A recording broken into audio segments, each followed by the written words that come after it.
예, 안녕하세요. 그럼 12강 이어서 강의하겠습니다. 전반부는 이 과학과 불교적 시각, 그래서 어떤 우리가 이 과학 시대에 좀 명확히 바라봐야 될 지점을 좀 얘기했던 거고요. 그럼 불교는 결국 생명으로 귀착된다고 그랬습니다. 그러면 불교와 과학의 생명이 어떤지, 우리는 과학 시대에 살고 있지만 정말 이 첨단 생명과학이 어떻게 생명을 바라보는지 사실 그렇게 또 접할 기회는 없거든요. 그래서 일단 이 근대 과학에서 생명. 근데 아마 여러분 일반 분들이 가장 손쉽게 접한 건 혹은 이기적 유전자란 말 들어보셨나요? 네. 그래서 유전자 한번 생각해 보죠. 어쨌든 생명은 뭐 누구나 지금 뭐 인정하듯이 지구상에서 쭉 긴 시간이 흐르면서 그러면서 그 무수한 시간 속에서 무수히 주변과 관계를 맺어오면서 긴 진화의 역사를 가지고 왔습니다. 이거는 뭐 구체적인 화석이나 구체적인 증거로 드러나기 때문에 과학자는 증거에 의한 논리적 추론의 근거이기 때문에 이거는 뭐 부정할 수가 없죠. 그걸 뭐 간단히 그려보면 뭐 과학적인 지금 시각을 본다면 스티븐 호킹 박사가 쓴 시간의 역사에 보면 잘 나와 있듯이 현재 우리가 가진 천체 우주 물리학의 첨단 지식으로 보면 이 우주는 약 150억 년 전, 뭐 137, 8억 년 전, 뭐 이렇게 얘기합니다만 하여튼 150억 년 전에 빅뱅에 의해서 터져서 나왔다고 이 슬라이드 전에 보여드린 적이 있어요. 그리고 시간이 흐르고 흘러서 45억 년 전쯤에 지구가 등장했고 지구의 시간이 흘러서 결국은 인간이 등장했습니다. 이 긴 생명의 역사, 어쨌든 이 시간의 역사를 담고 여러분이나 저나 지금 이 자리에 있는 거 아니겠어요? 여러분이나 저나 나이는 분명히 150억 살입니다. 그 시간을 담고 있지 않으면 이 자리에 계실 수가 없으니까요. 또 지금 이 자리에 앞에 계신 분들이나 이 강의를 듣는 분은 150억 년의 기다림 속에 이렇게 만나는 거 아니겠어요? 이러한 어떤 이 최소한 생명의 탄생에서 인간이 나온 이 관계까지 이것을 어떻게 바라볼 거냐 하는 것은 이것도 바라보는 사람이 그렇게 바라보는 거죠. 조금 전에 말씀드린 것처럼 이기적 유전자, 이게 우리 굉장히 익숙해요. 그 이야기는 이 지구의 어떤 인간들의 활동이나 모든 게 유전자를 확장시키기 위한 행위다라는 개념이거든요, 기본적으로. 뭐 그랬을 적에 우리를 한번 돌이켜보죠. 저기 생명체가 내가 있다고 치면 나라고 하는 저 생명체는 여러 장기로 이루어져 있고 또 여러 장기는 각각의 조직이 있고 더 내려가면 세포가 있고 더 내려가면 세포 내 기관들이 있고 더 내려가면 유전자, DNA, 분자, 원자까지 가죠. 뭐 또 나는 어떤 집단에 속해 있고 사회에 속해 있고 자연계 이 생태계 내에 있습니다. 관계의 연결고리 속에 있죠. 근데 이 상황을 말할 때 왜 그 에드워드 윌슨이나 리차드 더킨스 같은 사람들은 사회생물학자들은 이 유전자라고 말을 했을까요? 우리들의 어떤 이런 학문이나 뭐 문학, 예술, 신학 모든 게 자연과학 이런 게 유전자가 자기를 확장시키기 위해서 만든 장치일 뿐이야 라는 게 그들의 관점이거든요. 소셜 바이올로지스트들의. 그럼 여러분 유전자하고 DNA는 어떻게 달라요? DNA란 말 많이 들어보시잖아요. 유전자란 말도 많이 들었고 유전자하고 DNA는 어떻게 다릅니까?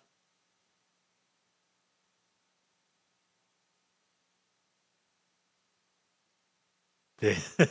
네. 아유, 뭐, 이제 좋은 대답 막 말해주시네요. 사실 DNA까지는 물질이죠. 그래서 이건 물질이기 때문에 놔두면 10년 지나도 그냥 있어요. 뭐 어떤 변화를 주지 않은 한. 그래서 10년 전 범인도 DNA 가지고 우리가 잡아내잖아요. 그래서 왜냐면 뭐 그 DNA는 변하지 않으니까 이건 물질입니다. 그런데 그 물질에서 유전자가 나온 거예요. 유전자가. 조금 이따 제가 그 차이를 그림으로 설명드리겠습니다만, 그래서 유전자는 그런 DNA라고 하는 물질적 터전에 의거해서 생명 현상을 비로소 나타내는 게 유전자예요. 그래서 사회생물학자들은 유전자에 착안을 한 겁니다. 아, 생명 현상은 유전자가 만드는구나. 그 유전자가 이렇게 결국 퍼져나가기 위해서 그거에서 나온 거잖아, 모든 게. 그래서 이거는 생물학적인 그 도약이 있는 거죠. 물질에서 생명 현상이 됐으니까. 그래서 이 사람들은 이기적 유전자란 말을 썼지 이기적 DNA란 말을 쓰지 않았습니다. 다 이제 이 사람들도 생각이니까. 근데 여러분 생각해 보세요. 여러분이 지금 살아오기까지 먹고 마셔서 살아오셨잖아요. 지금 이 자리에 앉아 계실 때까지 태어나서 먹고 마셔온 거를 한번 자기 앞에 쌓아 보세요. 얼마나 많아요? 꽤 많네요. 근데 그게 다 살아있는 겁니까? 죽어있는 겁니까? 물론 뭐 산낙지 드신 분도 계시긴 하겠습니다만 그래서 다 자른 거니까 다 죽은 거예요. 죽은 놈을 먹고 내가 이렇게 살아있었다는 얘기는 이 살아있다는 것과 무생물의 경계라는 것은 사실 그렇게 명확하고 뭐 그렇게 다른 것도 아니에요. 죽은 놈들에 의해서 내가 존재한다는 건데, 살아있던 게 정말 특별하다면 뭔가 살아있는 걸 먹고 내가 있어야지. 그런 면에서 물질과 죽어있다고 말하는 물질과 살아있다는 생명 현상의 이거는 종이 한 장 차이입니다. 그러나 어쨌든 생명 현상은 유전자에서 나와요. 그래서 이 사람들은 이 유전자 이상의 모든 관계를 심리적, 사회적, 생태적 관계 모든 걸 유전자다 얘기한 거고. 근데 여러분 생각해 보세요. 무수히 많은 생명체 중에 인간이 좀 다르지 않아요? 뭐가 다르냐 하는 건 제가 이번 강의 끝날 때쯤 다시 한번 하겠습니다만, 인간은 이 거대한 문명을 만들고 이 지구를 어쨌든 조건치건 거의 지배하고 있어요. 그리고 다음 강의에서 다룰 거지만 인류세라는 그 말할 정도로 짧은 시간에 지구의 지지를 막 변형시켜 버렸습니다. 그렇다면 다른 생명체하고는 분명히 달라요. 거긴 도약이 있습니다, 분명히. 우리가 다른 생명체와 다른 점은 DNA와 유전자의 그 도약이 있는 것처럼 저는 이 도약을 인정해야 된다고 봐요. 사회생물학자들은 이걸 인정 안 했습니다. 그래서 유전자가 다 아는 거야 이렇게 얘기했어요. 전형적인 분석적 환론의 관점입니다만, 저는 강조하고 싶은 게 이러한 생명 현상 중에서 인간이 등장했다는 건 이것도 하나의 도약이라고 말해야 되고, 이건 유전자로 설명할 수 없다라는 입장입니다. 그건 창발적인 거니까 이건 부분 구성 성분을 얘기할 수가 없는 거죠. 새로 된장찌개 맛처럼. 저는 이 창발적 도약의 가장 특징은 그러한 그 반성적 성찰, 메타인지. 동물들 다 논리적 생각하거든요. 걔는 논리적으로 다 해서 뭐 절로 가면 안 돼, 일로 가면 돼, 뭐 요거 해서 잡아서 뭐 해, 뭐 합리적으로 다 생각해서 생활해요. 그러나 자기의 존재에 대해서, 내 삶에 대해서, 내 존재의 의미에 대해서 물어보는 놈은 못 봤어야지.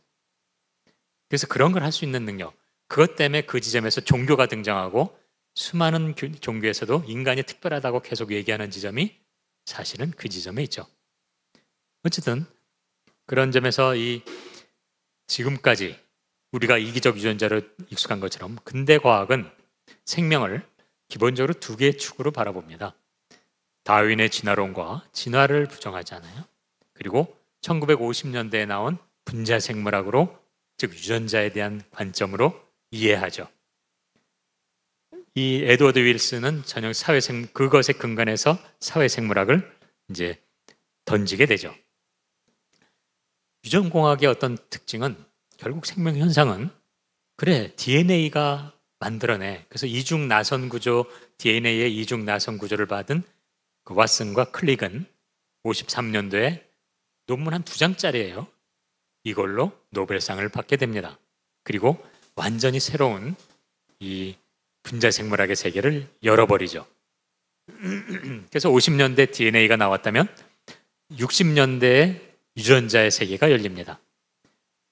유전자라는 것은 DNA에서 RNA가 나오고 RNA에서 단백질이 나와서 그래서 유전자가 우리 몸을 만들고 생명을 만들어내는 거야. 이거는 지금도 유효한 일종의 도구마입니다. 생물학에서 DNA에서 RNA가 나오고 단백질이 나오고 저희도 뭐 열심히 이거 배웠어요. 그리고 이제 이런 것들에 의해서 70년대 에드워드 윌슨이 소셜 바이올로지라고 하는 사회생물학을 개미 연구를 통해서 이제 던지죠. 야, 개미가 인간처럼 정말 굉장히 비슷한 사회생활 하거든? 근데 알고 봤더니 다 유전자에 있어. 그러니까 개미나 인간들이나 이 수많은 학문을 한 우리들이나 사실은 다 유전자가 하는 거야. 이래서 유전자 실체론을 던집니다. 그래서 이제 유전자를 우리는 구분할 필요가 있는데 이렇게 이중 나선 구조가 DNA의 모양새라면 요 물질로 이루어진 DNA와 이것이 생명 형상을 나타내는 유전자 바로 이 차이입니다. DNA는 물질이에요. 그냥 이중 나선. 근데 이런 것들이 모여서 하나의 생명 현상을 나타내는 단위를 유전자라고 부릅니다. 유전자. 그래서 유전자하고 DNA는 다른 거예요. 그래서 이제 DNA 검사를 해서 범인을 잡았다는 건 DNA 물질이니까 뭐 몇십 년 전 그런 거고 유전자 검사는 또 다른 겁니다. 그래서 물론 유전자도 DNA를 분석함으로써 이해되는 거지만 개념은 다른 거다. 그래서 이제 이 유전자가 다야라고 하는 게 깨지기 시작한 게 휴먼 지놈 프로젝트에서부터 나옵니다. 들어보셨을 거예요. 휴먼 지놈 프로젝트라고 그래서 인간의 유전자를 다 밝히면 불치병을 다 낫게 할 거야. 막 이런 거. 그래서 몇 천억 달러가 투입돼서 다 여러 나라 사람들이 다 연구를 했습니다. 그래서 그것도 휴먼 지놈이죠. DNA 프로젝트가 아니라. 그래서 이제 이거를 다 했어요. 그래서 오히려 유전자가 다 할 거야 라고 생각해서 다 해서 얻어낸 결론이 어떻게 됐어요? 스스로 그 전제를 무너뜨리게 됩니다. 이걸 다 해봤더니 우리가 매일 먹는 밥 있죠? 쌀의 유전자가 사람보다 더 많아요. 우리는 그냥 이렇게 복잡하고 문명도 만든 인간이 대단할까 했는데 전혀 그렇지 않아요. 영장류하고도 뭐 1%, 3% 미만 차이뿐이 안 나요. 그거 보고 이게 도대체 어떻게 된 거야? 또 그리고 여러분 뭐 휴먼 지놈 프로젝트 다 끝났는데 벌써 10년이 됐는데 이걸로 난치병, 불치병 난 거 들어보셨어요? 아직 안 났어요. 유전자 다 밝히면 다 유전자가 다 아는 거니까 유전자 밝히면 다 끝날 거라고 생각했는데 어쨌든 DNA는 단순한 물질이지만 최소한 거기에 나온 유전자는 생명 현상을 나타내고 유전자가 생명체의 개체성 발현의 근거는 되는 겁니다. 바탕이에요. 물질적 터전은 DNA고 그래서 뭐 이건 부정하지 않아요. 그럼에도 불구하고 왜 유전자 실체론이 에드워드 윌슨이나 리처드 더킨스의 이 사회생물학이 2000년 들어오면서 찌그러질 수뿐이 없었느냐? 국내는 아직 안 찌그러졌어요. 왜냐하면 이 유전자 실체론을 철저하게 또 비판했던 게 지금 아마 다음 강의쯤에 좀 다루겠습니다만 같은 하버드 대학 교수가 야, 그거 말도 안 돼. 그런 분석적 환론까지 말이 되냐? 그래서 아주 치열한 논쟁을 그 사이언스라고 하는 학자에서 열심히 했어요. 굉장히 유명한 학술적 논쟁인데 국내에는 그게 별로 소개 안 됐습니다. 왜냐하면 국내에는 이 사회생물학자들의 제자만 들어와 있기 때문에 다른 학파는 안 들어왔어요. 그러니까 우리는 이쪽 얘기를 무지 듣고 있지만 사실은 이미 결판 났습니다. 이건 찌그러졌어요. 한물간. 물론 이 사회생물학이 많은 통찰을 줬지만 또 한계도 있었던 거죠. 이제 그런 사기 중에 사기랄까? 여러분 통섭이란 말 들어보셨어요? 이제 에드워드 윌슨이 이제 리차드 더킨스도 그렇고 이제 조금 나중에 흘러가는 걸 보고 약간 말을 많이 바꾸긴 하는데 에드워드 윌슨은 컨실리언스라고 하는 책을 냈고 그 제자인 최재천 교수가 통섭이라고 했습니다. 그럼 사람들은 학문의 통섭 정말 대단해하지만 그건 사기죠. 그거는 이 컨실리언스는 여기 쓴 것처럼 저런 통섭입니다. 한문으로 쓰면 저기 나온 것처럼 완전히 통제해서 즉 생물학적인 지식, 유전자 지식으로 모든 우리 인간의 지식을 통괄할 수 있다고 하는 굉장히 제국주의적인 통섭이에요. 원래 우리가 소통하고 서로 함께 왕래하고 이런 통섭은 저 뒤쪽에 있는 한문입니다. 한문이 달라요. 발음이 똑같을 뿐이지만.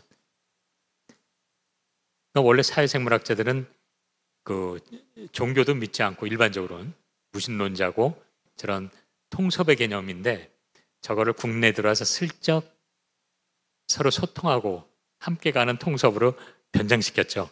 그래서 일부 학자들이 야, 국내 통섭이라고 하는 건 사기야 하는 책까지 나와 있습니다. 근데 많은 분들은 이 사회생물학의 통섭이 정말 서로 소통하고 함께하는 거라고 착각하는 분이 많아요. 그건 잘못된 겁니다. 이 에드워드 윌슨의 통섭은 이러한 어떤 생물학적 지식으로 인간이 가진 모든 지식을 그 휘하에 거느릴 수 있다고 하는 좀 황당한 생각이죠.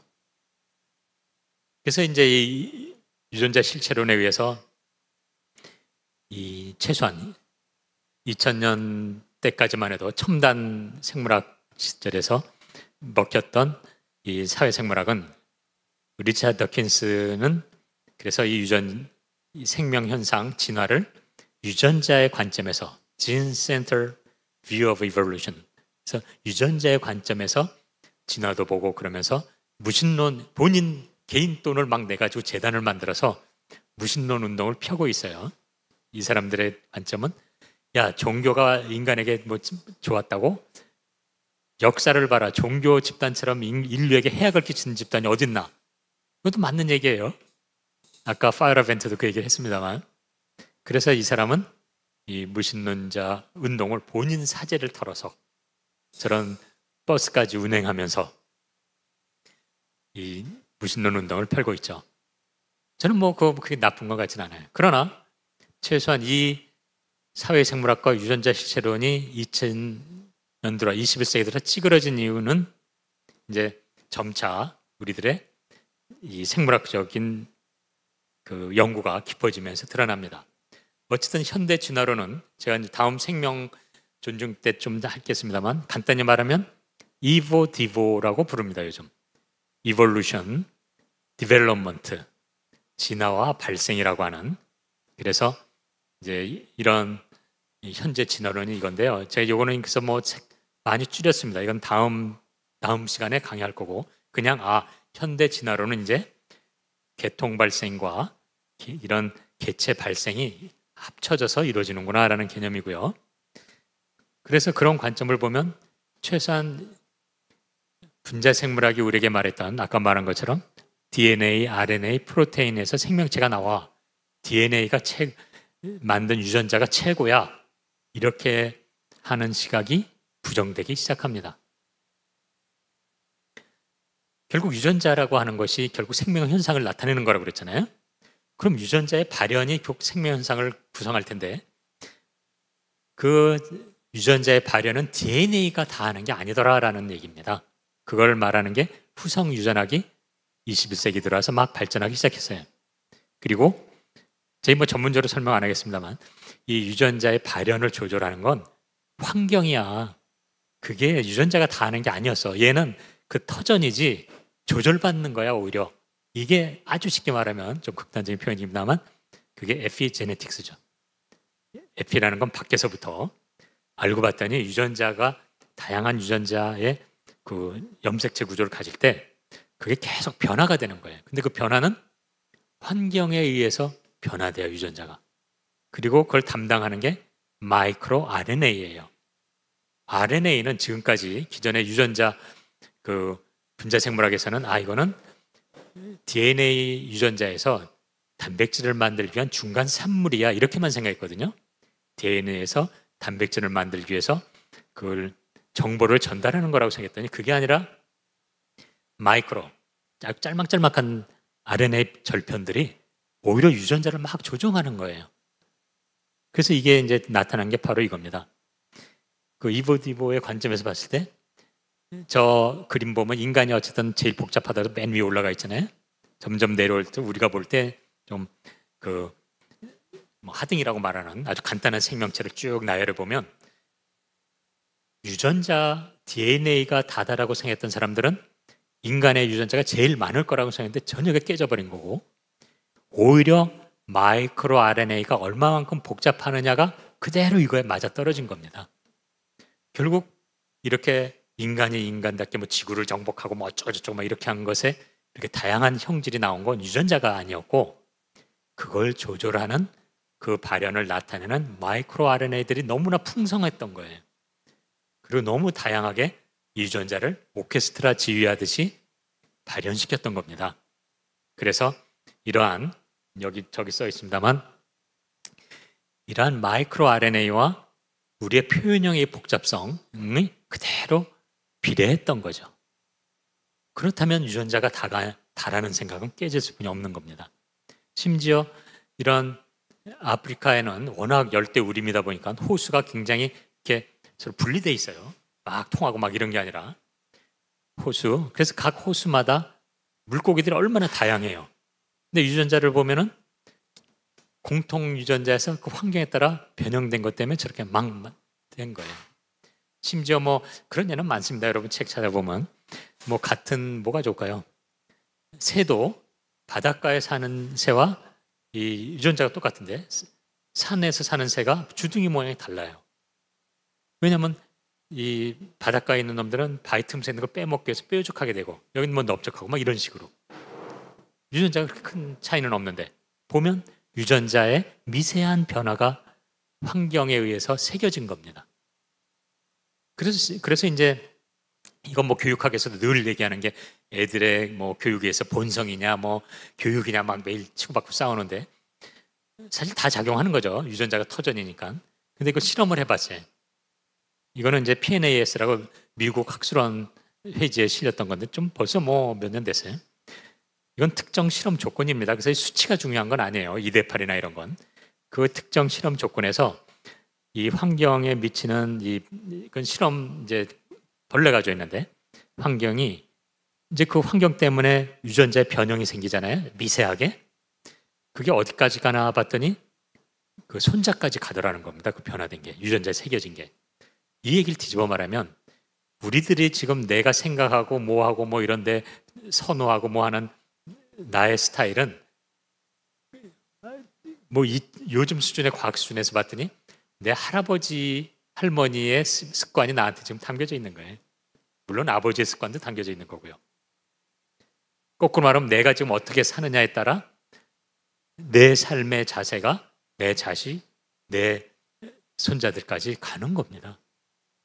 유전자에 새겨져 가지고 이게 그냥 확 드러나지 않는 건, 예전에 라마르크의 용부리 용설이 있었거든요. 뭐 야구공 막 열심히 들리면 팔이 뭐 발달해서 다음 자식도 그런 게 나을 거다. 근데 그게 그 당시는 말이 안 되죠. 근데 지금은 과학이 발달하니까 그게 일리는 있었던 거예요. 다만 그 변화가 미세하기 때문에 계속 세대를 반복해 가면서 쌓여서 나중에 나타나게 되는 거지, 그렇게 금세 나타나는 게 아니었는데, 그래서 이러한 어떤 환경과 어떤 이 유전자의 상호 관계 속에 펼쳐지는 거죠. 그러면 또 그런 어떤 환경만일까? 생물학자들이 이걸 보면서, 린 마골리스라는 분은 뭐 아실 분은 아시겠습니다만, 오히려 칼 세이건 알죠? 이 코스모스한 그분의 이제 첫 번째 부인으로서 좋은 두 사람 다 과학자인데, 린 마골리스는 생물학자입니다. 여기 보면은 고등 생명체가 나오기까지 저기 말한 것처럼 DNA도 물론 있어야 되고 에피제네틱스 환경이 있지만, 이 린 마골리스가 밝혀낸 건, 야, 그것만 가지고 되지도 않아. 바로 여기 나오는 것처럼 갈색으로 엔도심바이오시스, 서로 공생하다라는, 공생해서 이렇게 다양한 형태가 나왔다는 겁니다. 그건 뭐냐면은 저기 보다시피 보라색 생명체가 있고 초록색 생명체가 있는데, 지금 우리의 고등 생물의 세포를 들여다봤더니 옛날에 저렇게 지들이 합쳐져서 공생해서 서로 도와주면서 하나의 세포를 만들어서 이렇게 고등 생명체가 된 거야라는 걸 밝혀냈습니다. 그거를 이제 엔도심바이오스, 공생인데 안에 들어가서 함께 살기 때문에 이제 엔도라는 말을 붙인 건데요. 그게 대표적인 게 우리 몸의 미토콘드리아라고 하는 거예요. 그래서 그거를 추적해서 뭐 인류의 이부를 밝혀낸다 막 이런 거.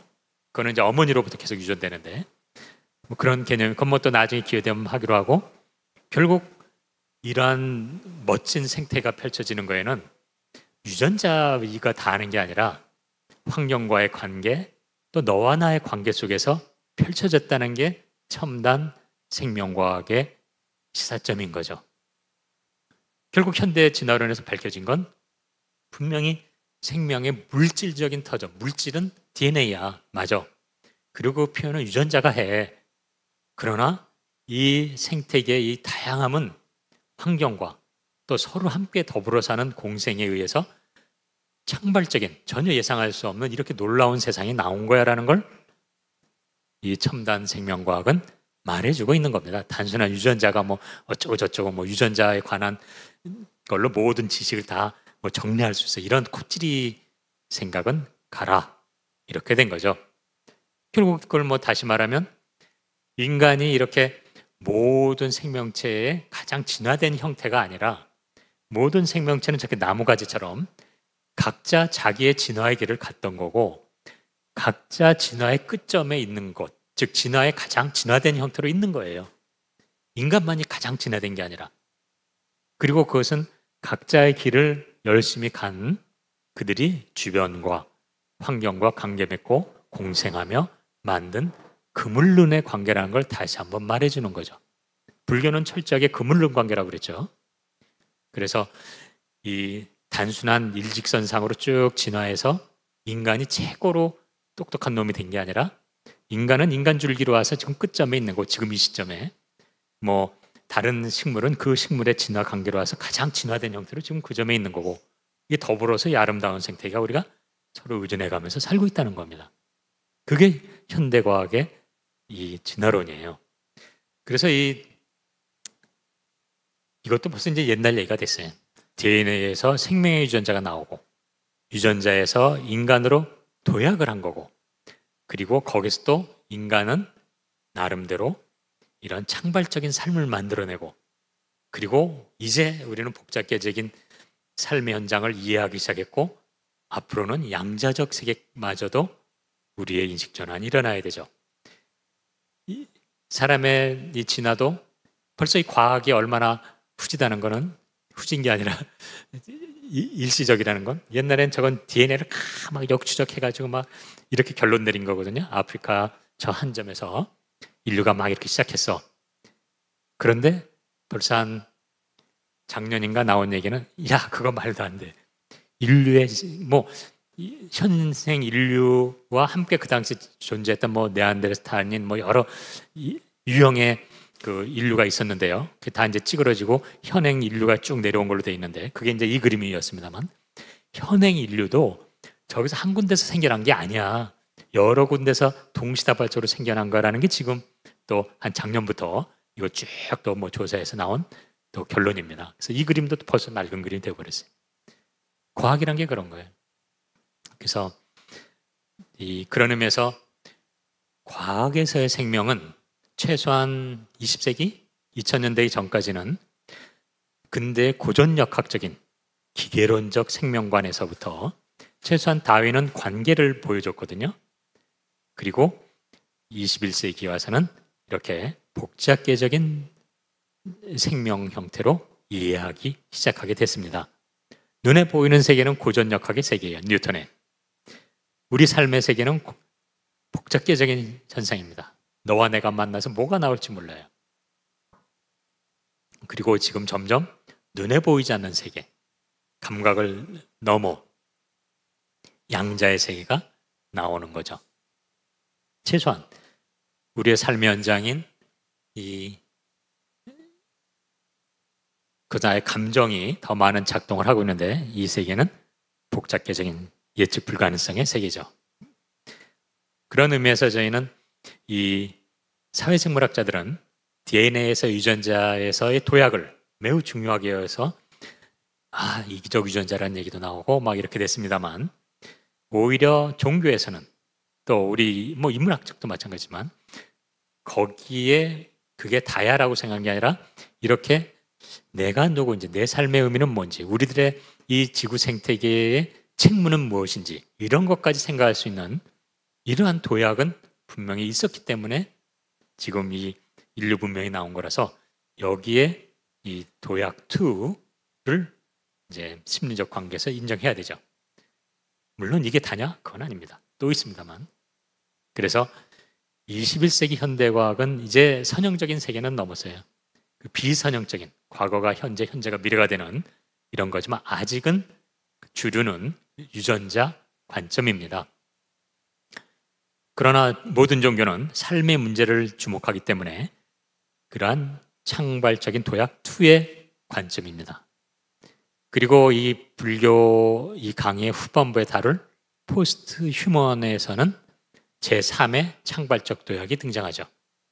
인간만이 아니라 인간이 만든 이러한 자율적 인공지능, 이건 또 우리가 감당하기 어려운 또 다른 도약이에요. 제3의 창발적 도약까지 이제 진행될 거긴 합니다만, 어쨌든 그래서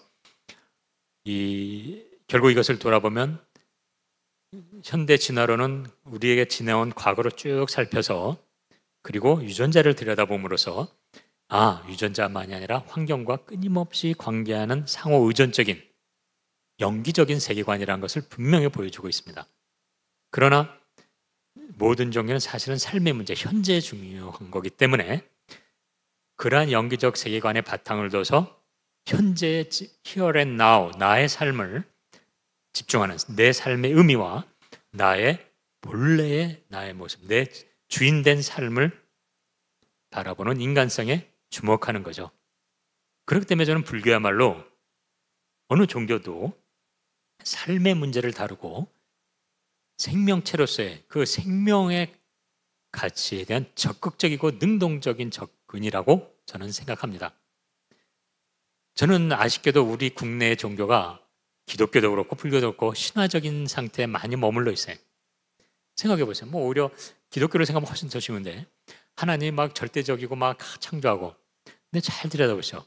그리스 로마 시대에도 그런 신 많았거든요. 제우스 같은 사람, 제우스 같은 신. 근데 그게 이제 점점 막 줄어들어서 유일신 하나가 된 거지, 신화하고 뭐가 달라요? 신들의 세계죠. 그러나 기독교도 신약에 들어와서 그런 신화적인 기독교가 아니라 범사에 감사하면서 내 이웃을 내 몸과 사랑하는 삶에서 실천하고 생활의 종교로 전환이 이루어졌는데도 여전히 믿습니까? 그러면 네, 나 그 사람 믿어요. 그 신을 믿어요. 그리스 로마 시대 사람들 믿는 거하고 뭐가 달라요? 제우스 믿고 이런 거랑. 그렇게 무지 센 하나님 나 믿어요. 그래요? 알겠습니다. 헌금하세요. 당신은 구원받았습니다. 중세 때 면죄부 판구하고 뭐가 달라요, 이게? 믿음이라는 이 쓰지 않은 면죄부를 주고 돈 버는 거죠. 그게 중요한 게 아니라 그런 걸 파는 게, 그래서 저는 요즘 기독교는 신화적 기독교이자 그걸 파는 것이 교회잖아요. 성전 기독교라고 부르는데, 이런 건 다 진짜 원시적인 형태죠. 그 가르침을 받고 내 삶에서 실천적으로, 혹은 성전이 아닌 내 생활 속에서 그런 기독교가 되는 거고, 불교도 마찬가지예요. 깨달음을 깨달으세요. 부처님 가피를 받으세요. 보시 돈 내세요. 이런 걸 해서 지 배나 띵띵 불려가지고 도박하고 막 이런 건 하지 말고, 그런 믿음을 성장시켜서 생활 속에서 입전수수, 주변과 함께하고 그들에게 뭔가 유마와처럼 살아갈 수 있는 자세를, 생활 불교를 만들지 않고 깨달음 불교, 깨달음은 최고야, 이런 장사꾼들 불교가 돼버린 거죠.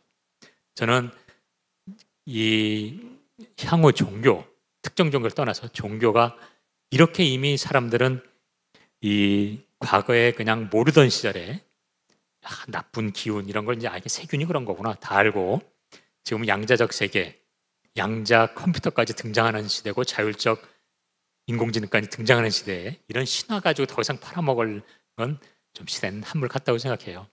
이게 앞으로 제대로 우리 삶과 함께하기 위해서는 빨리 이런 신화를 거부하고 생활 속으로 실천의 형태가 되지 않으면 안 된다라는 건데요. 어쨌든 그런 의미에서 모든 종교가 그래도 인간은 좀 대단한 거야 라고 말하고, 그 얘기는 결국 향후 포스트 휴먼 시대에 인공지능이 나왔을 때 과연 인간과 그들과의 차이, 인간답다는 게 뭘까? 이제 향후 포스트 휴먼 논의에도 계속 이어지는 질문인데요. 그럼 인간답다는 게 뭐야? 라는 질문이 나오잖아요. 이래서 우리가 이 주목하는 게 모든 종교가 인간의 특이함, 그리고 삶의 중요성, 그게 이제 창발적 도약 2입니다만 사람과 동물의 차이죠. 저는 그래서 이 사회생물학자들이 근대 과학으로서 주목한 창발 1, 그 도약 1에 비해서 우리가 보다 주목해야 될 건 이러한 동물과 사람의 차이, 이것을 인지할 때 지금 우리가 망가뜨린 이 생태계에 대한 우리들의 책무도 더 명확해진다고 저는 봅니다. 그 다음 강의에 이어질 인류세하고도 이어집니다만, 그렇다면 동물과 사람의 차이는 뭐지? 이 지점을 치열하게 던져야 돼요. 많은 사람들은 뭐 언어를 사용해, 우리 논리적으로 생각해, 이거 다 착각이에요. 오만한 얘기입니다. 동물들도 다 언어를 사용해요. 인간과 똑같은 언어가 아닐 뿐이지, 고래들도, 돌고래들도 언어 사용해서 소통하죠. 사실 늑대들의 어떤 울음도 사실은 건 소통이에요. 지들의 언어로. 뭐 개구리도 꽥꽥꽥 막 이상한 소리 내면서 또 앙컷도 부르고 막 이러는 것처럼. 그래서 언어, 도구 다 사용해요. 낚시도 하는 놈이 영장류도 있고, 뭐 돌 던져서 조개 깨는 물고기가 없나, 벌레 사용해서 가까이 오는 물고기 잡아먹는 새가 있지 않나, 다 합니다. 도구 다 사용해요. 그런 걸로 인간이 동물과 차이 난다고 말하지 마세요. 저는 오히려 여기 써 있는 이 세 가지가 진정 이 인간의 인간답게 하는 인공지능을 인간처럼 만들고자 한다면 이 점을 집어넣어야 된다고 생각합니다. 먼저 그러나 이 속성 중에 한 가지만 부각될 때, 이것만이 할 때 문제가 생기죠. 먼저 가장 큰 차이는 욕망의 차이입니다. 동물과 사람은. 인간은 채워도 채우지 않는 욕망을 가지고 있죠. 사자 같은 애들 힘센 애라서 가서 뭐 누라고 하는 뭐 아프리카 평원에 들소를 잡을 수도 있습니다만 막 자꾸 쌓아놓지 않아요. 배고프면 가서 어슬어슬 나서 막 사냥해서 잡아먹고, 배부르면 또 쉬다가 또 막 나가서 하나 잡아먹고 이러잖아요. 그런데 사람은 하나 잡고 쌓아놓고 또 잡고 자기 힘이 있는 한 계속 잡아내요. 부도 그렇고 명예도 그렇고 권력도 그렇고. 그리고 이 채웠으면 욕망이 정당화된 게 또 자본주의 사회고요, 지금. 그러다 보니까는 이 욕망 만족을 위해서 잔머리 막 굴려서 남 사기치고 뭐 전세 사기치고 막 이래 사람을 괴롭히고, 이게 지금 우리 자본주의 사회의 과학 문명 시대의 우리들의 모습이죠. 그래서 이렇게 남 등치고 사기치는 놈들 우리가 뭐라 그래요? 뭐라고 욕해요? 네. 죄송합니다. 이게 다 나갈 텐데 어쨌든 개 같은 놈 뭐 이렇게 얘기하잖아요. 근데 굉장히 이건 개에 대한 신뢰죠. 저는 이건 개들이 명예훼손을 고소해야 된다고 봅니다. 개들은 뭐 동물들은 지 욕망을 위해서 뭐 뺏어 먹을지언정 잔머리 굴려서 막 사기치고 등쳐먹진 않아요, 절대. 지가 가서 막 뺏으려다 힘없으면 딱 인정하고 또 그냥 가고 그래요. 얼마나 걔네들은 그냥 있는 그대로예요. 근데 인간이 막 등쳐먹고 막 사기치고 사람을 그렇게 힘들게 하면서 그걸 개에 비유하다니 말이나 돼요? 굳이 한다면 개보다 못한 놈이라든지 아니면 인간 같은 놈, 이래야 그게 욕이죠. 어떻게 그런 신뢰되는 말을 동물에. 어쨌든 그래서 중요한 건 겁니다. 지금 이렇게 욕망의 만족이 그냥 무조건 긍정되는, 그러면서 다음 두 가지의 인간의 속성을 잃어버렸을 때 동물보다 못한 사회가 분명해요. 저는 다음 두 가지가 참 인간답게 하는 거라고 보는데요. 성찰 능력.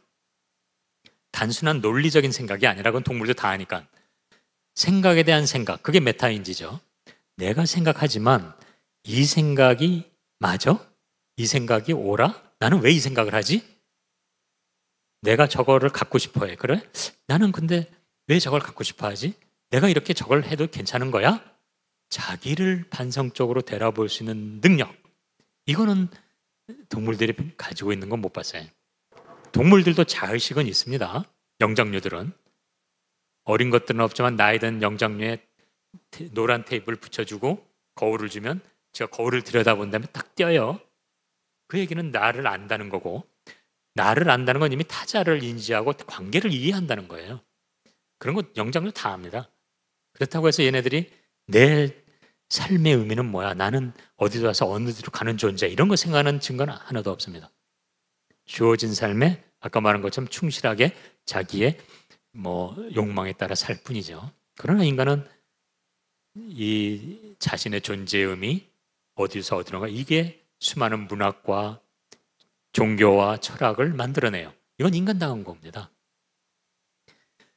이렇게 삶의 의미를 생각할 수 있는 것, 또 하나는 감사죠. 예수님 말하는 범사에 감사라는 것처럼 감사한다는 건, 물론 동물들도 우리가 강아지들, 사회적 동물을 주면은 굉장히 좋아하고 막 따르고 고마워하잖아요. 그런 감사가 아니라 무한한 욕망을 가진 인간이니까 사실 다 채워지지 않을 거잖아요. 그럼에도 불구하고 지금 주어진 자기 삶을 감사할 수 있는 능력, 부족하고 모자라지만 감사할 수 있는 능력은 인간이 가진 것 같습니다. 그러한 어떤 부족하고 없을 때 동물들은 그걸 갖고 싶다 이렇게 생각하지, 그 자체를 감사할 수 있는 능력이 있는 것 같진 않아요. 결국 인간답다는 건 저는 이 세 가지입니다. 채워도 채우지 않는 무한한 욕망, 성찰, 감사. 근데 이 욕망이, 제가 그러잖아요. 늘 나쁜 게 아니라고. 욕망이 그 욕망으로만 갇혀 있으면 동물보다 못한 놈이 있고, 그게 지금 우리 지금 시대지만, 성찰과 감사가 수반된 욕망은 포도 마르지 않는 샘이요, 끊임없는 자기 삶을 만들어갈 수 있는 생의 동력입니다. 예를 들어서 마더 테레사 같은 분이 그 힘든 상황에서도 열심히 자신의 봉사의 삶을 살아갈 수 있는 힘, 그것은 그러한 살겠다는 본인의 의지와 욕망이죠. 그것이 당당할 수 있는 건 그러한 마더 테레사의 성찰 능력과 본인의 그러한 삶에 대한 감사 능력, 그게 하나님을 통해서건 본인의 어떤 종교적 생활이건 상관없어요. 감사란 건 소욕지족할 수 있다는 거예요. 무한한 욕망이 있음에도 불구하고. 저 성찰과 감사가 인간이 가진 무한한 욕망과 연결되면 이것은 거의 신에 가까운, 신의 삶을 살아갈 수 있는, 신과 함께 갈 수 있는 자세가 나오는 겁니다. 그게 종교적 자세죠. 그저 그냥 먹고 마시는 것만 챙기고 남 등쳐먹고 사는 건 동물보다 못한 삶이에요. 그리고 그렇게 살다가 그냥 교회나 절에 가서 아이고 잘못했어요, 난 잘 살게요. 그래? 그럼 넌 됐어. 그럼 또 나가서 또 그 짓하고. 이거는 그냥 절이나 교회 가서 면죄부 받고 나오는 놈하고 똑같은 거예요. 그래, 현금이나 좀 하고 보시나 좀 하고. 그런 건 찌질이들입니다. 진짜 그런 어떤 기독교건 불교건 말해주는 것은 너의 삶의 의미, 그게 메타인지죠. 그리고 네 삶에 감사하라는 겁니다. 범사에 감사하고 내 옷을 내 몸과 같이. 그게 바로 동체대비고 자타불의의 삶을 살아라라는 거기 때문에 모든 종교는 성찰과 감사를 강조합니다. 그리고 욕망을 부정하는 것은 저 두 가지가 없는 닫힌 욕망이기 때문에 부정하는 거지, 저 두 가지가 함께 했을 적엔 그것은 머무르지 않고 네 마음을 내어라. 그게 두 개가 다 밑에 두 개가 함께 하기 때문에 머무르지 않고 욕망이 나는 거죠. 또 이러한 어떤 욕망은 서원 혹은 기도, 이런 형태로 아름다운 욕망이자 뜻이 되는 거죠. 그래서 욕망은 버려서는 절대 안 됩니다. 이 아름다운 생태계는 다 욕망의 모습입니다. 그러나 들여다보십시오. 인간만이 자기의 욕망에 갇혀있지 모든 생명체들은 열려있는 관계를 맺고 살아가고 있어요. 그 닫힌 인간의 욕망을 굳이 금강경에서는 아상인생, 중생상, 수자상 이런 막 여러 가지 상으로 얘기한 거고, 그리고 기독교에서도 내 이웃을 내 몸같이 사랑하라는 이런 말로 예수님이 문을 두드릴 때 문을 열어라라고 계속 요구하는 거고, 여는 거죠. 여는 행위는 너무 중요한 겁니다. 깨어 있으면 여는 걸로 이어져요. 저는 그래서 예수님이 문을 두드리는데 여는 건 너가 여는 거란 이 표현 아주 굉장히 전 좋아합니다. 연다는 행위. 우리는 뭐 어디 하늘나라 가서 뭐 제자 뭐 부처님 하느님 제자 나라 되는 거 아니에요. 열면 돼요. 열면. 얼마나 간단해요. 그 불교 선종에서는 그 여는 그 문고리를 화두란 걸 던져서 그냥 열게 하는 것뿐이고 그것만 있는 것도 아니에요. 제가 보기에는. 그래서 오늘 뭐 두 번째 어떻게 계속 이어졌습니다만 그래서 다음 그 12강은 다음 시간에 해야 될 것 같아요. 벌써 뭐 1시간이 가버려서 11강을 2시간에 걸쳐서 하게 됐습니다. 오늘 이 11강에 이어져서 다음 강의에서는 이 인류세와 불교적인 생명 감수성, 이러한 근대 과학과 우리들의 어떤 과학에 익숙한 시각이 만들어낸 것이 인류세거든요. 그러면 지금은 이제 계속 시각 관점에 대해서 얘기했다면 이 인류세라는 구체적인 삶의 현장의 문제와 지금 불교가 가진 말한 것이 어떻게 이어질 수 있을까? 이거를 다음 시간에 이어가도록 하고 오늘 강의는 여기서 마무리하도록 하겠습니다. 고맙습니다.